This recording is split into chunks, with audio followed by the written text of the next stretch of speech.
مرحبا وأهلا وسهلا فيكم مع طبخة جديدة من طبخات توتو. إذا أول مرة عم تحضرونا اشتركوا معنا بالقناة وفعلوا الجرس حتى يوصلكم كل جديد، ولا تنسونا من التعليقات والشير. وصفتنا لليوم مميزة جدا، ورح نعمل فطاير سبانخ بالجبنة باستخدام عجينة الجلاش. بداية في عندي سبانخ مجمد فكيته من التفريز وعصرته بشكل جيد. رح أضيف عليه بقدونس مفروم ناعم، جبنة فتة،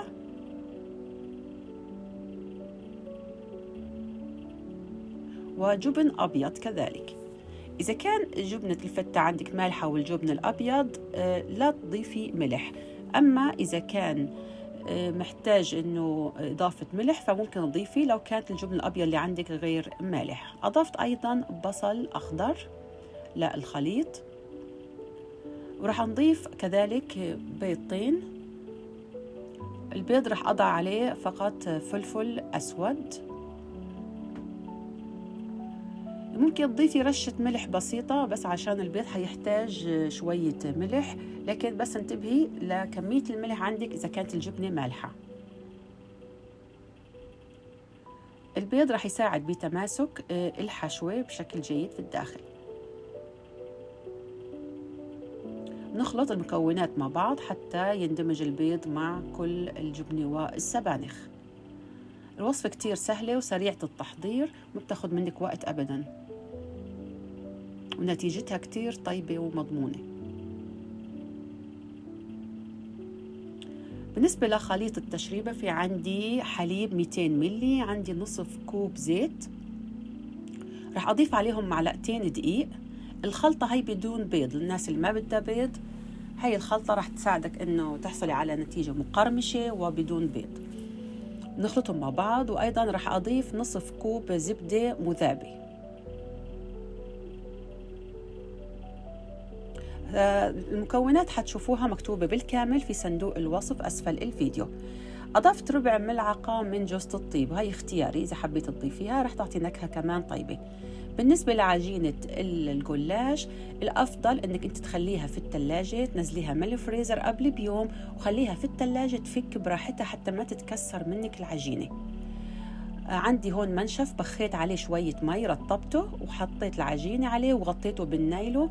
العجينة هاي مهم جدا تشتغلي فيها بسرعة وتغطيها حتى ما تنشف وتتكسر منك. أخذنا أول طبقة من عجينة الجلاش، مقاس العجينة عندي 13 في 9 إنش.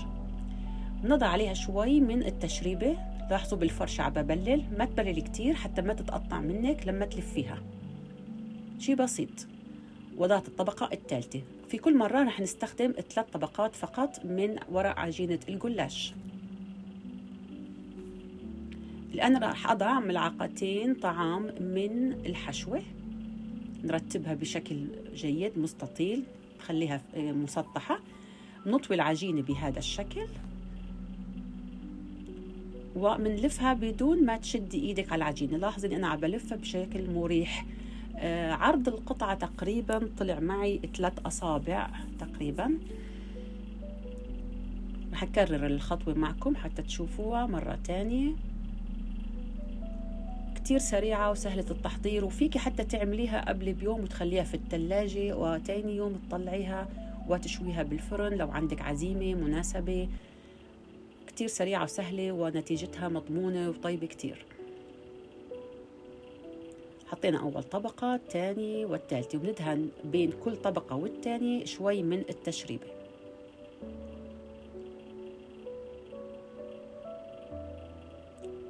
أيضا نضع ملعقتين طعام تقريبا من الحشوة، بنرتبها بشكل مستطيل مسطح. نطوي أول طبقة والثانية مثل ما شايفين، نرجع بنعطيها دهنة كمان. هذا الخليط حيخلي الورق مقرمش بشكل رائع. طبعا في هالأثناء رح نشعل الفرن على حرارة 350 فهرنهايت. وعندي الصينية رح أضع فيها ورق الزبدة أو ورق بارشمنت، وبدهنه دهنة زيت، ونرتب فيه قطع العجين لفائف الفطاير.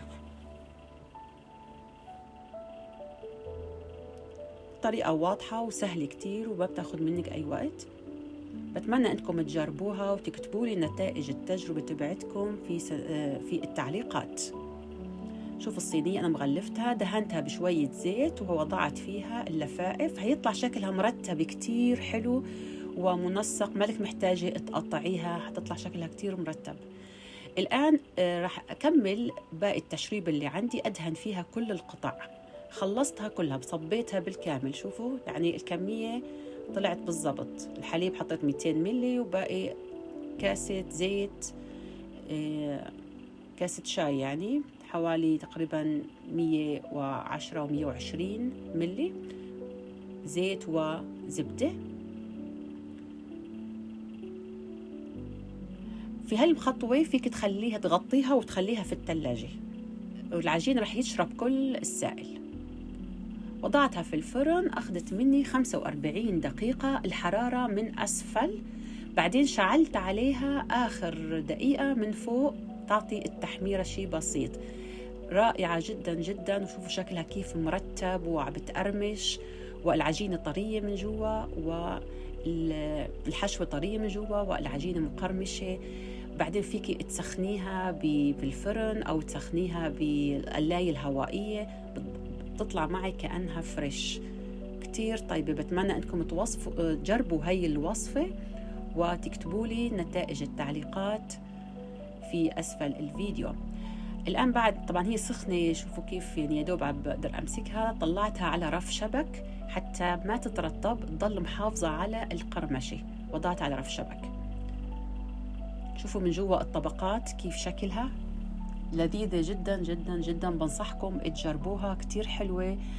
تعملوها في شهر رمضان على الفطور وعلى السحور، نتيجتها رائعة جدا. شكرا على المتابعة، وانتظرونا في فيديو جديد إن شاء الله. وتذكروا طبعا تشتركوا معنا في القناة وتفعلوا الجرس حتى يوصلكم كل الفيديوهات الجديدة، وتشاركوا الفيديو مع أصدقائكم وأحبابكم.